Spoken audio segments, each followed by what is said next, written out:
Are you familiar with the classic commemorative coin designs that the United States Mint made back in the early 30s? Stay tuned, we're going to rank them.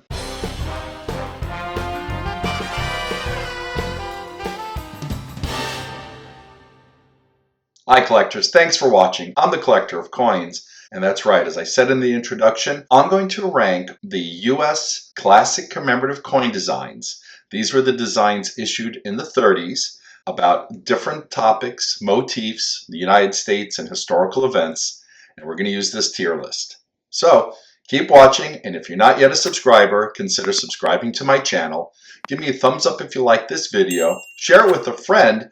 Try to get some more people interested in collecting coins, and check out my shop.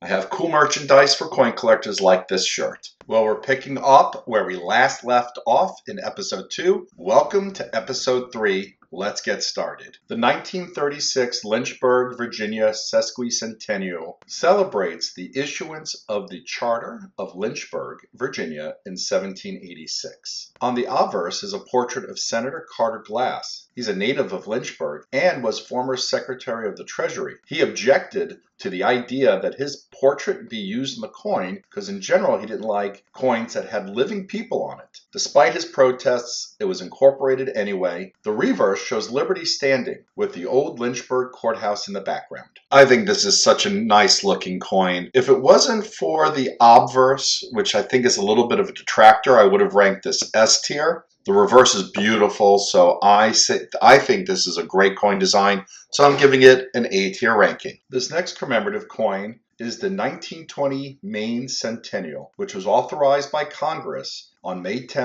1920 to be sold in the 100th celebration of Portland, Maine. However, the coins arrived too late for this event and were sold by the state treasurer for many years. The obverse device contains the arms of the state of Maine, and the reverse contains a wreath celebrating the event. Well, no offense to the state of Maine. I love the state of Maine, but I absolutely hate this coin design. This is a failure in my opinion. The reverse is just very bland, no real design motif, and the obverse just borrows from the state seal. I think they could have done a much better job on this one, and Maine deserves a better commemorative than the one that they got. This is the 1934 Maryland tercentenary commemorative coin, which celebrates the 300th anniversary of the founding of Maryland as a colony. The facing head of Lord Baltimore is on the obverse of the coin, and the arms of Maryland are on the reverse. Well, Maryland's commemorative is maybe only a tad better than Maine's. Not a lot of, creativity in my mind went into the coin. I do like the fact that it has a historical figure on the obverse, with the state seal on the reverse. Yeah, they could have spent more time designing it like we've seen in some of the other coins. So again, what were they thinking?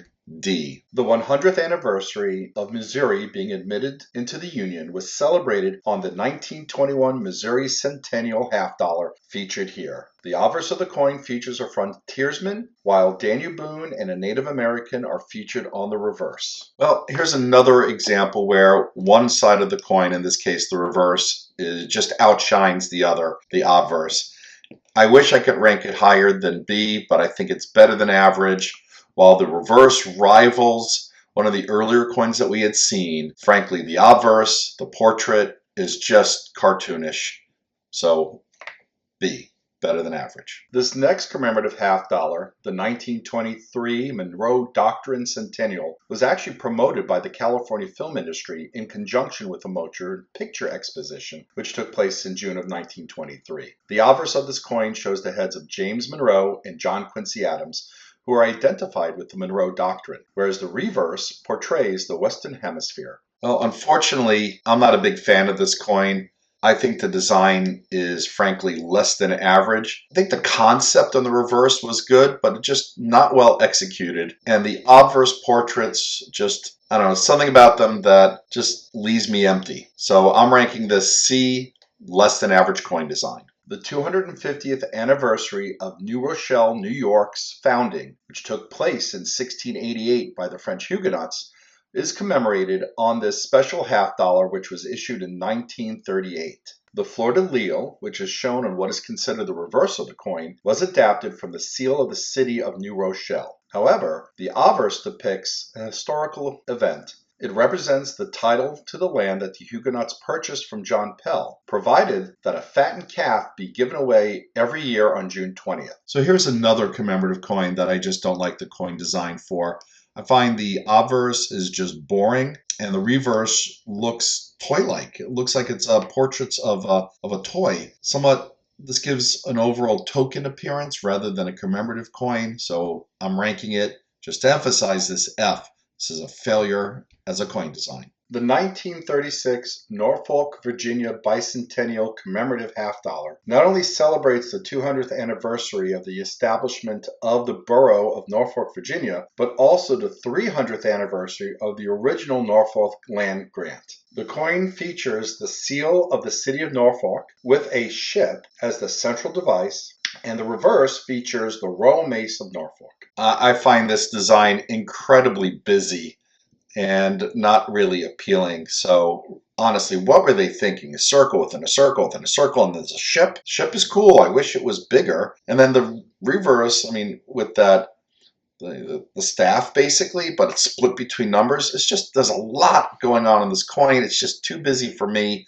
D, what were they thinking when they designed this? This next commemorative half dollar was struck between 1926 and 1939 in commemoration of the Oregon Trail and in memory of the pioneers, many of whom are buried along the famous 2,000-mile highway of history. On one side of the coin is a covered wagon pulled by an oxen with a pioneer family heading westward, whereas the other side of the coin depicts a standing Native American chief with an outstretched arm. He stands before a map outline of the continental United States. The Oregon commemorative half dollar is my favorite half dollar by far. This has a superior coin design, in my opinion. I'm ranking this in the S tier. I mean, come on. Look, I mean, the covered wagon on one side, portrait of a Native American on top of the United States. It's just an incredible design. This is the 1915 Panama Pacific International Exposition commemorative half dollar. It celebrates the opening of the Panama Canal. A representation of Columbia with the Golden Gate in the background is the principal feature of the obverse. The Panama Pacific coins were the first commemorative coins to carry the motto, "In God We Trust," which appears above the eagle on the reverse of the coin.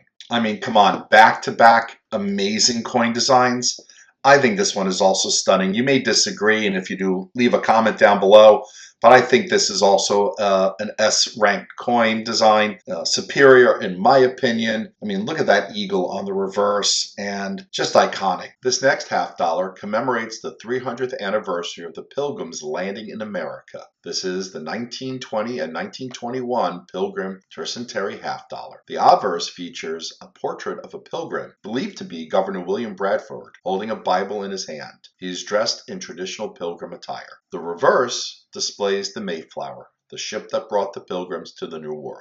This is also another great looking commemorative half dollar. The Mayflower on the reverse is just incredible. The Pilgrim, however, it's just a little bland. That's why it's not getting an S tier, but I do think this is a great coin design, so we're giving this an A ranking. The 1936 Providence, Rhode Island tercentenary commemorative half dollar celebrates the 300th anniversary of Roger Williams' founding of Providence. Its design symbolizes the city's origins and religious freedom. The obverse features Roger William in a canoe, being welcomed by a Native American standing on shore, while the reverse displays the shield from the seal of Rhode Island, featuring an anchor and a scroll with the word hope. Well, here's another coin that I don't really like the design. Again, just almost looks childlike on the obverse. I gotta rank this F. This is a failure as a coin design in my opinion. Keep an eye out for the premiere of the final video in this series, which starts with this commemorative coin design.